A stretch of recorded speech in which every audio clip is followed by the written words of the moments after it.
నమస్తే. నేను సిరి. బావిలో పడ్డ మమ్మల్ని బయటికి తీశాడు వెంకి మామ అని చెప్పేసి దిల్ రాజు అంటే సంక్రాంతికి వస్తున్న సినిమా ప్రొడ్యూసర్స్ అయితే మాట్లాడడం జరిగింది. సో దీని గురించి మరింత సమాచారాన్ని మనకు అందజేయడానికి మనతో పాటు ఉన్నారు ప్రముఖ సీనియర్ జర్నలిస్ట్ యజ్ఞమూర్తి గారు. నమస్కారం సార్. నమస్తే సార్. సార్, ఏదైతే మన దిల్ రాజు గారు ఇంకా శిరీష్ గారు ఏదైతే సంక్రాంతి వస్తున్నాం సినిమాకి అయితే ప్రొడ్యూస్ చేశారు. సో దీంతో వాళ్ళన్న మాట ఏంటంటే బావిలో పడ్డ మమ్మల్ని బయటికి తీశారు వెంకి మామ అని చెప్పేసి మాట్లాడడం జరిగింది. సో ఎందుకు ఇట్లా వాళ్ళు అలా మాట్లాడడం అనేది కొంత ఆశ్చర్యానికి గురి చేస్తుంది. ఎందుకన్నారు సార్ అసలు? యాక్చువల్గా కొంతకాలంగా ప్రొడ్యూసర్స్గా శ్రీ వెంకటేశ్వర క్రియేషన్స్ ఆ బ్యానర్ కొంచెం ఇబ్బందులు ఎదుర్కొంటూ వస్తుంది.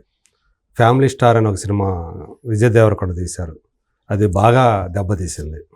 అలాగే వాళ్ళ అబ్బాయి అయినటువంటి అతని పేరు ఆశిష్, అతను హీరోగా పెట్టి తీసినటువంటి లవ్ మీ అనే సినిమా అది డిజాస్టర్ అయిపోయింది.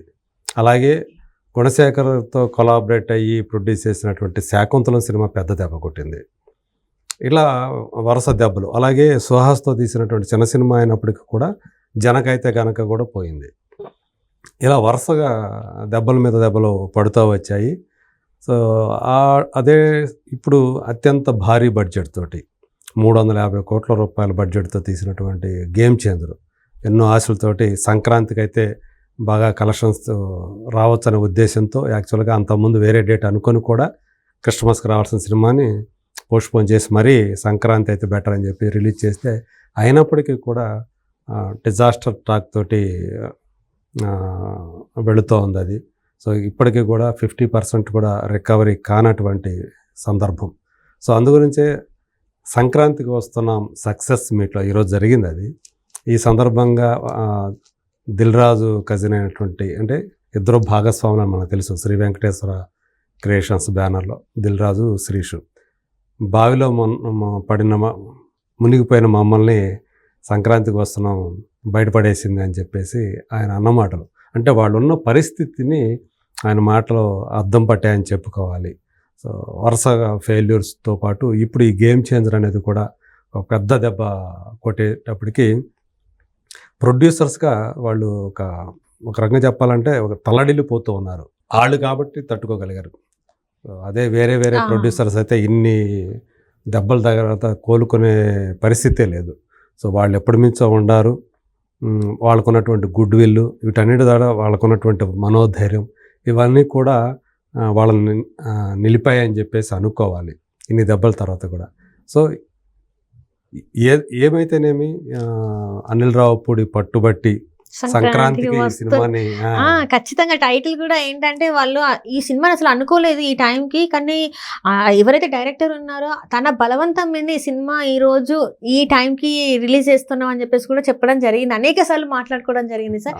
ఒకవేళ ఈ సినిమాకి వెంకీ గారో లేకపోతే హీరోయిన్లో లక్ కాదనిపిస్తుంది నాకేంటే, డైరెక్టర్ గారి లక్ ఏమో, అందుకే ఈ టైంకి కరెక్ట్ టైం చూసుకొని రిలీజ్ చేశారేమో అనిపిస్తుంది సార్. మీరేమంటారు సార్? అదే అంటే మళ్ళీ తన సినిమా మీద తన సినిమానే పోటీగా ఉంటే మళ్ళీ అది ఇబ్బంది అవుతుందేమో, ఎటు కాకుండా పోతానేమో అని చెప్పేసి ఒక చిన్న అనుమానం దిల్రాజులో ఉండాలి.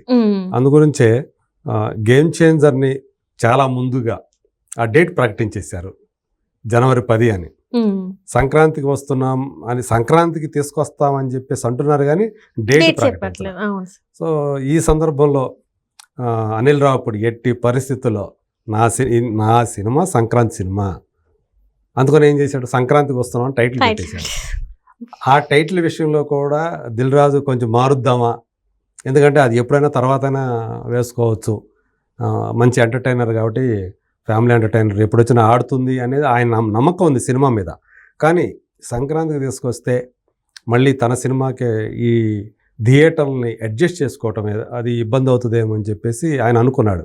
కానీ అనిల్ రావుడ్ పట్టుబట్టి సో ఆ సినిమా వేయటం అనేది, సంక్రాంతికి రిలీజ్ చేయటం అనేది ఒక రకంగా చెప్పాలంటే ఆయనకు మేలే చేకూర్చుదని చెప్పాలి దిల్ రాజు అండ్ శిరీష్కి. సో ప్రస్తుతం అదే చెప్తున్నా, 58వ సినిమా మాకు ఇది. నేను డిస్ట్రిబ్యూటర్గా మేము చాలా కష్టాలు ఉన్నప్పుడు పెళ్లి పందిరి అనే సినిమా మమ్మల్ని ఒడ్డున పడేసింది. ఆ సినిమాతో మేము మొదటి సక్సెస్ను సాధించాం, ఒక కిక్ ఇచ్చింది మాకు అప్పుడు డిస్ట్రిబ్యూటర్లుగా. దిల్ అనే సినిమాతోటి మేము డిస్ట్రిబ్యూటర్గా ఎంటర్ అయ్యి ఫస్ట్ విజయాన్ని సాధించాం. కానీ అసలైన కిక్ ఇచ్చిన సినిమా మాకు ఆర్య. సో ఎందుకంటే హీరోకి అది రెండో సినిమా, ఒక కొత్త దర్శకుడు సుకుమారు. సో మాకు ఆర్య అనే సినిమాతోటి ఒక కిక్ వచ్చింది. సో ఇప్పుడు ఇన్ని సినిమాలు చేసాం, ఇది 58వ సినిమా. దీన్ని అద్భుతం అనాలా, మహాద్భుతం ఇది. సో అలాంటి ఆనందాన్ని నేను అనుభవిస్తున్నాను ఇప్పుడు సంక్రాంతికి వస్తున్నాం అనే సినిమాతోటి అని దిల్ రాజు ఎగ్జైట్మెంట్ తోటి ఆయన మాట్లాడటం. సో దీన్ని బట్టి మనం అర్థం చేసుకోవచ్చు ఇది ఏ స్థాయి బ్లాక్ బస్టర్ సంక్రాంతికి వస్తున్నాం అనేది. అంటే హిట్ అవుతుందని ఊహించారు కానీ ఈ స్థాయి బ్లాక్ బస్టర్ అవుతుందనేది వాళ్ళు కూడా ఎవరు ఊహించలేదు. ఈవెన్ అనిల్ రావుపూడి కూడా ఊహించలేదు. అట్లా యునానిమస్గా సో థియేటర్లో చాలటంలా ఎన్ని థియేటర్లు చాలా థియేటర్లని అంటే మూతపడిపోయిన థియేటర్లు చాలా మళ్ళీ ఈ సినిమా కోసం తెరిచారు. అంటే థియేటర్ లేవు కాబట్టి చాలా మందికి ఉపాధిని కూడా కల్పించిందనే చెప్పుకోవాలి. 100%. సో అట్లా సంక్రాంతికి వస్తున్నాం అనే సినిమా కేవలం 3 రోజుల్లో లాభాల్లోకి రావటం అనేది నిజంగానే ఎంత పెద్ద సినిమాకి, పెద్ద సీనియర్ స్టార్ చేసిన సినిమాకి మరి 50 కోట్ల రూపాయలు బిజినెస్ చేసిన సినిమాకి నీకు 3వ రోజే ఆ 50 కోట్లు దాటేసి ఇంకా ఎక్కువ ఓవర్ఫ్లో వస్తున్నదంటే ఇంకా అంతకు మించినటువంటి ఆనందం ఏముంటుంది నిర్మాతలకు కానీ దర్శకుడికి కానీ ఈ సినిమా మీద పెట్టుబడులు పెట్టినటువంటి డిస్ట్రిబ్యూటర్లు, బయ్యర్లు ఎవరైతే ఉంటారో ఎగ్జిబిటర్లు కానీ వాళ్ళందరూ కూడా సో అందరూ కూడా మహానందంలో మునిగిపోయి ఉన్నారు. వాళ్ళకి అసలు సిస్సలైనటువంటి సంక్రాంతి కానుక, సంక్రాంతి సంబరం ఇవన్నీ కూడా ఈ సినిమా తీసుకొచ్చిందని చెప్పాలి. అంటే 57 సినిమాలు చేసిన ఒక పెద్ద నిర్మాణ సంస్థ 58వ సినిమా ఇంత హిట్ అవడం చూసి వాళ్ళు అలా ఎగ్జైట్ అవుతున్నారంటేనే దాన్ని బట్టి ఇది అంటే ఓవర్వెల్మింగ్ అంటాం కదా, ఆ స్థాయి. మామూలుగా అయితే ఇలాంటి ఎన్నో వాళ్ళకే ఇలాంటి ఫీలింగ్స్ కానీ ఇలాంటి ఎక్స్పీరియన్స్ కానీ ఇప్పటికి ఎన్నో చవి చూసి ఉంటారు. కానీ ఇది వాళ్ళకి స్పెషల్గా ఉంది. అది కూడా చెప్తున్నారు, ఇది మరింత స్పెషల్ మాకు ఇప్పుడు ఈ సినిమా అని. అంటే గేమ్ చేంజర్ కొట్టిన దెబ్బ చిన్న దెబ్బ కాదు.